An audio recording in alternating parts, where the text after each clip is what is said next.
but actually, on the average, indoor air quality is about 2 or 3 times worse than outdoor air quality. Just a note, if you could just try to not leave your fingers on it, because it's So really, part of tightening up the building envelope and controlling where the air is leaking into our buildings has to do with making sure that we're getting fresh air from outside and not polluted air from the crawl space or fiberglass from the attic or what have you.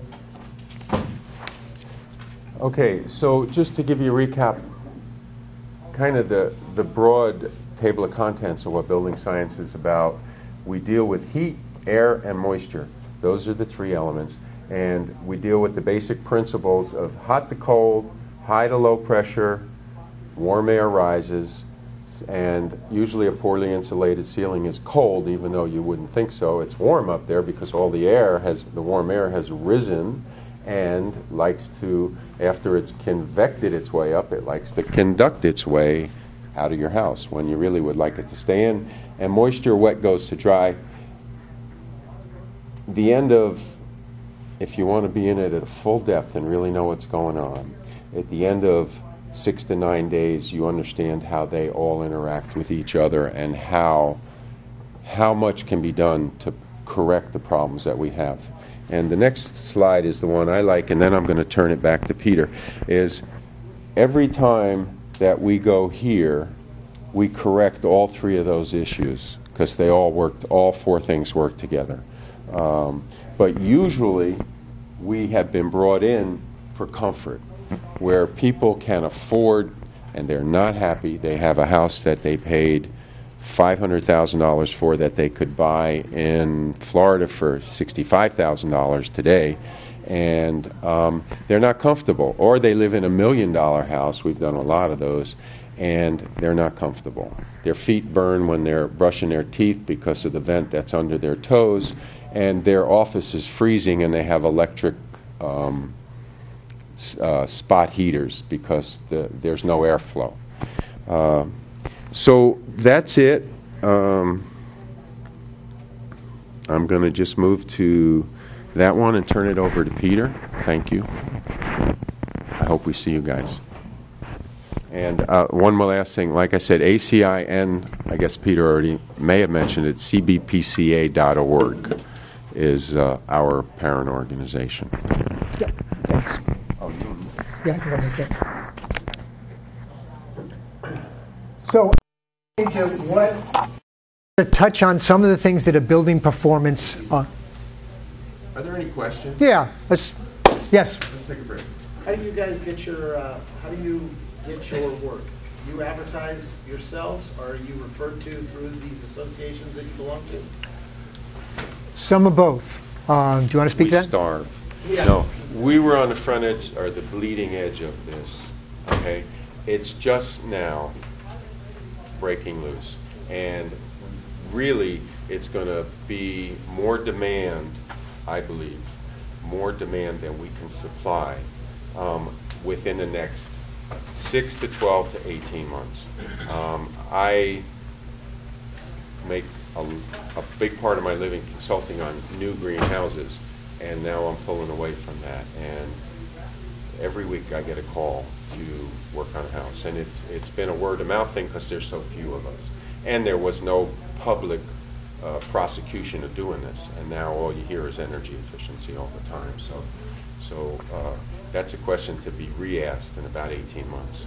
The stimulus package is really aimed at this service right now. No, I understand that. I've been doing this for 20 years and looked at building as a whole and not just, as an HVAC or ventilation or whatever.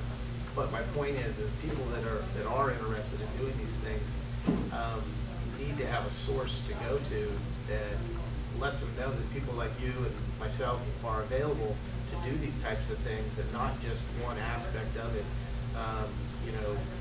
be a Cheers rater or, but looking at the house as a complete package.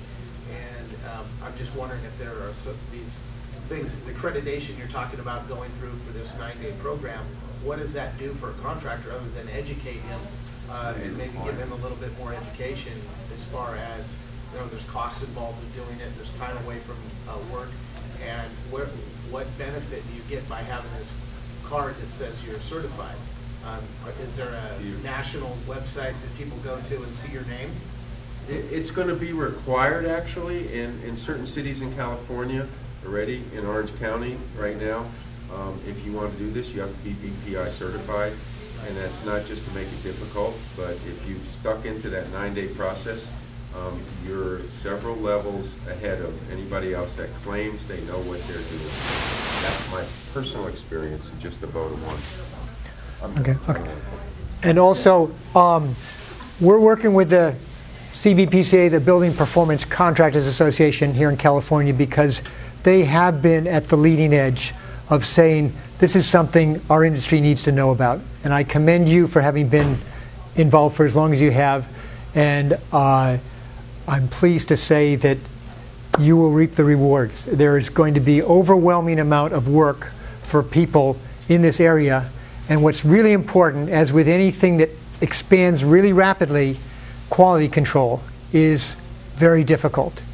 And that's why we're here today. That's why we're providing these trainings, the second round of these trainings here in Sonoma, because this county has said we want to go forward with large-scale retrofits, many of them, and there haven't been enough people around who know what they're doing.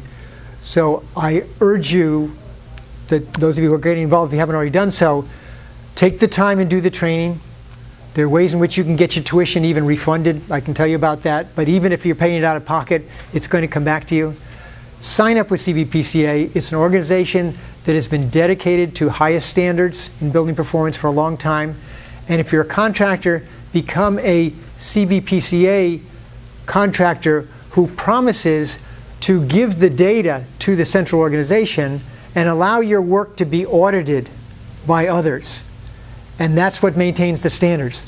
The worst thing that can happen, and I'm sure it will happen, so we got to keep our eyes out for it, is for people to come in who kind of talk the talk but don't walk the walk. And the homeowners who have just overwhelming amounts of information thrown at them now are not going to know how to discriminate between somebody who really knows what they're doing and is going to make sure it happens and those that don't. And even though the program that Liz is in charge of here now is trying to maintain quality as it goes along, there's a lot of slippage and a lot of things that should be required that aren't because they have to prove themselves. But we're trying to put in place measures that let people know if you're going to work in this program, your work is going to become a matter of public record. It may not have your name on the front door saying you did this work, but as we track utility usage, the glaring examples of cases where the work wasn't done well or maybe wasn't done at all are going to show up, and we'll try as quickly as possible to clean that up. It's real important that we do a good job from the get-go. Yes? A lot of the cities in Sonoma County require, for new buildings and new residences, they build it green. Yep. Or LEEDs rated. How does this fall under those programs? It helps a lot, and I am a LEED rater and a Build It Green, Greenpoint rater, and also a Hearst rater. Those are all good trainings, useful metrics, and serve an important part of what we're trying to do. And they certainly are helping promote public awareness of something needs to be done here, and this is the direction we've got to be headed. The problem with green metrics is that even though a lot of thought has been given into what the point values are so forth, every house is different.